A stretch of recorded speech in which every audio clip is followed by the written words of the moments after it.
The Justice Department is now admitting Special Counsel Robert Mueller was frustrated with Attorney General William Barr's 4-page summary of his report.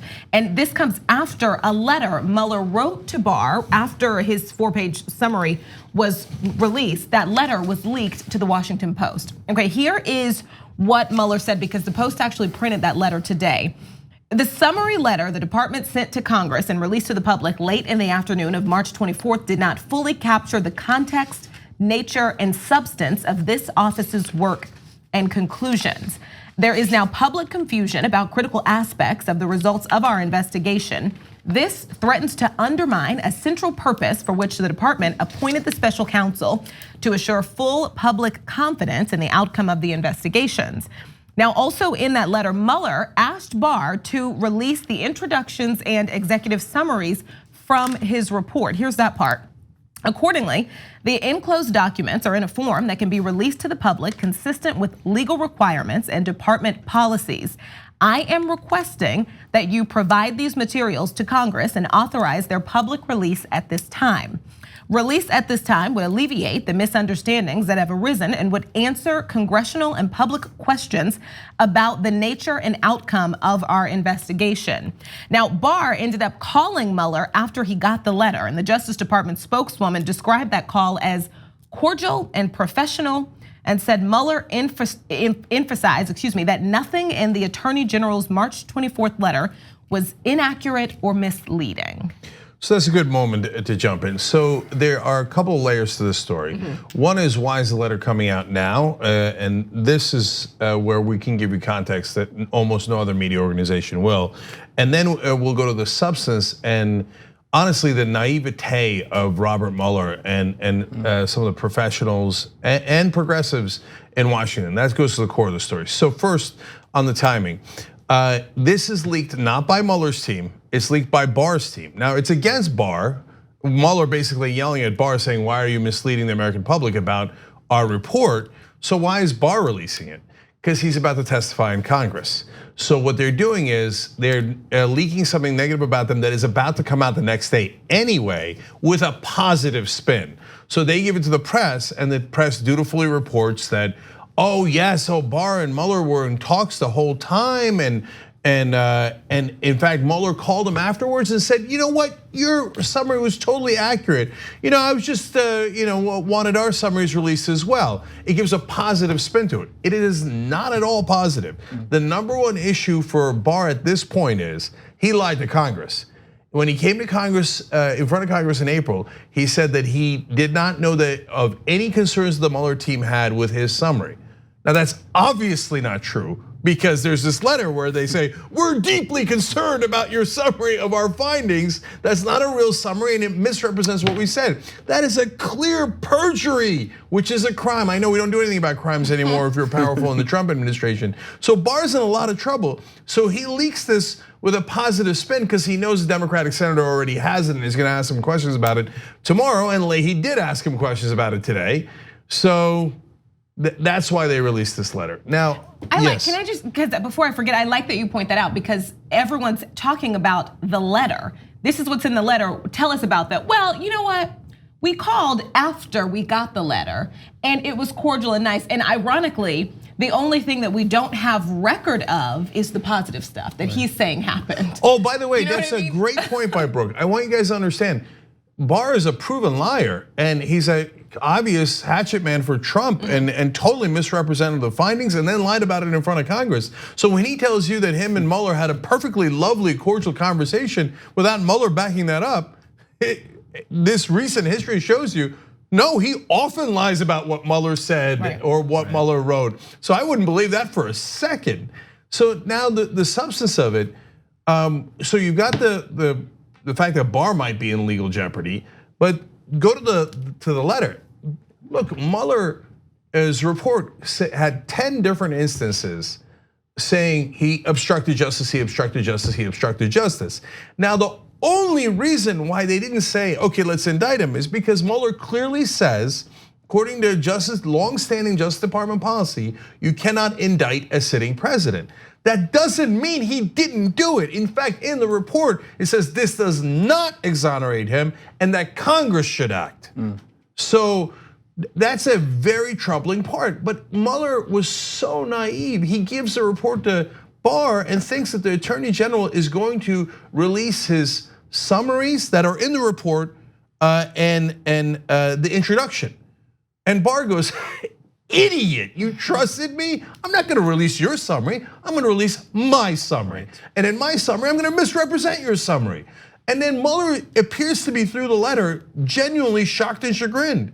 But this is the problem with both progressives and professionals in Washington.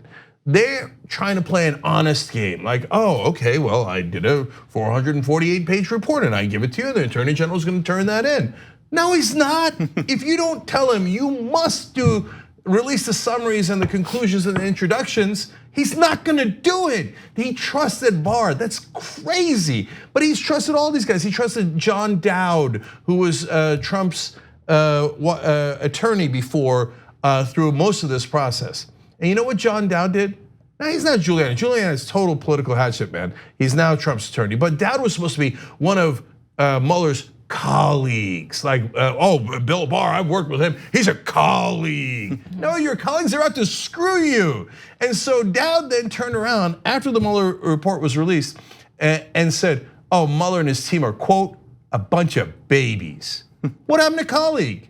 They shivved you right there. And Mueller thought, oh no, Dowd will be honest and Barr will be honest. What planet do you live on? These are Republicans. And then part of it is Mueller is a lifelong Republican. And so it's not to say he's biased, it's just that he grew up in a time when Republicans and Democrats would have honest debates. Now, there are no honest debates, all there is politics. And so he got totally taken for a ride here, and now he's aggrieved about it, but he didn't count the politics in, which is unbelievable. So one more thing, guys, before the other jump. There's two parts of the politics he didn't take into account. How much the Trump team would lie about his report and how weak the Democrats are. He thought, well, I just gave you 10 cases of obstruction of justice and I said Congress should do something about it because the Department of Justice technically cannot do anything with a sitting president. And Nancy Pelosi goes, oh yeah, but I like raising money from Donald Trump. Oh, he's such a bad guy, give me money. I don't want to impeach him. So I don't care what you think the law is. Right. You thought I was in the opposition? No, I'm not gonna resist them. I'm not gonna do impeachment. So Mueller's sitting there going, oh my God, I can't believe the Trump people lied. And I can't believe the Democrats are weak. I mean, you want to talk about naive. Yeah. Well, it's actually stunning to me that the introduction and the executive summary of this report has not actually come out because, in our world, we're not necessarily all people who read hundreds of pages long reports that are full of jargon and so on. We often read the introduction and the executive summary. Right. So what's the point of creating an alternative summary to the actual summary? Obviously, it's misleading despite what Mueller says, right? And was Mueller, was he naive or irresponsible? Well, look, you can make the case both ways, but I think the report is really straight up. And I say that with, against both sides. So the Trump at first says total exoneration. This is when they're lying and pretending the Mueller report completely cleared him because they thought they were gonna have about a month of being able to lie about it, which would then set into everybody's mind that it exonerated him until they released a report which says we did not exonerate him. And that political trick largely worked. But when the Mueller report actually comes out and it does not exonerate him, it says clearly indicates he broke a law, an obstruction of justice, a very serious law, a felony. Then Trump comes out and goes, witch hunt. You're back to witch hunt. Which one is it, exoneration or witch hunt? But Mueller did actually look at the facts and say, look, he appears to have done obstruction of justice, but he didn't do collusion. So that's not biased. It's not a witch hunt against Donald Trump.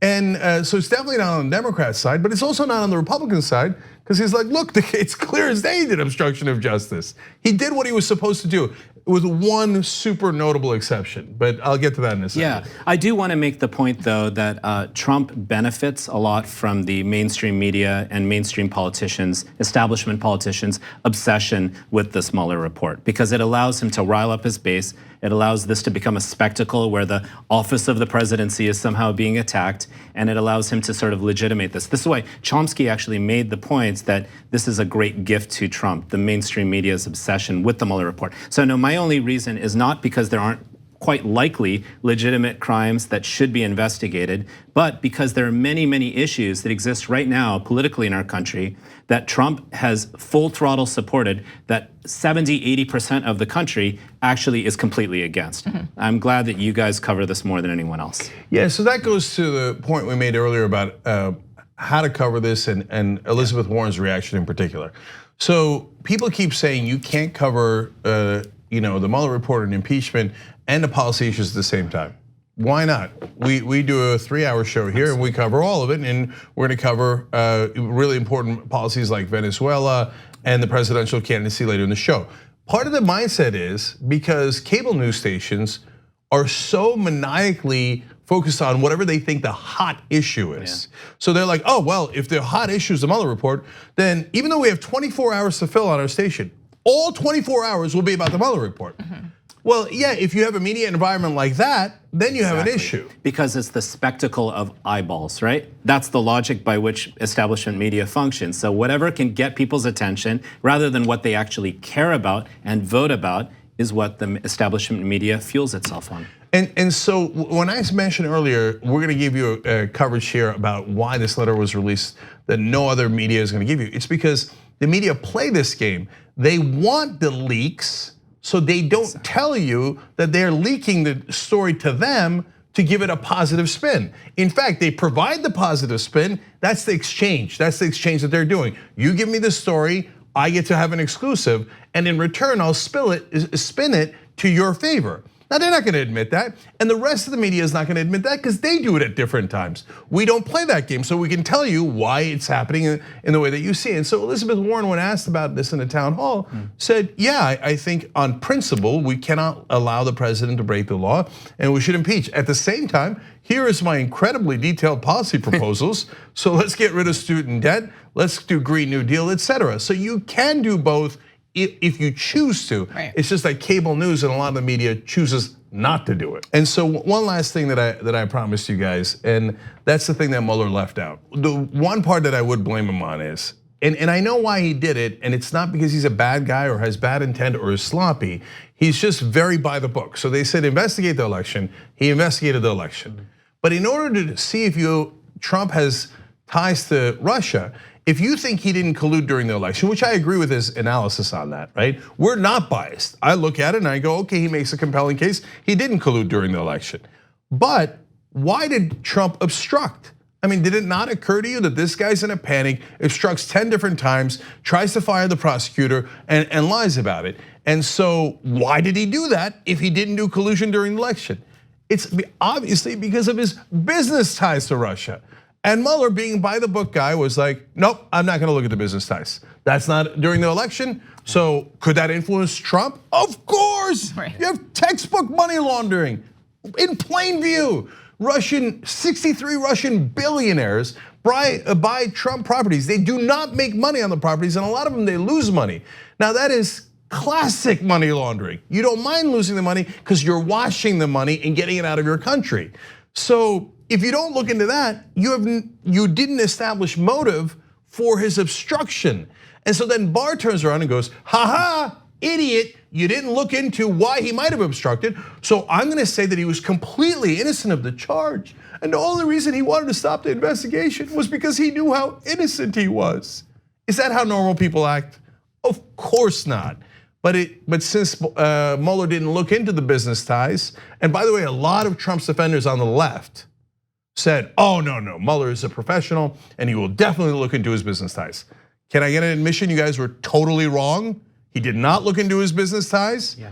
And so, look, and that is driving me crazy. I'm gonna start a different petition on that. Will someone, Southern District, New York State Attorney General, look into money laundering? We can all see it with our own eyes. But that's my opinion. You can't rely on my opinion. You actually have to get the evidence and do an investigation. And there's nothing stopping you. You don't have an excuse. We got to talk about Green New Deal, Medicare for all, and all these things. But if you're a prosecutor in New York, that's your job. Right. And it's an incredibly important one. Please look into it. The TYT Plus app is now available on iOS and Android. Download to get more TYT content at tyt.com/app.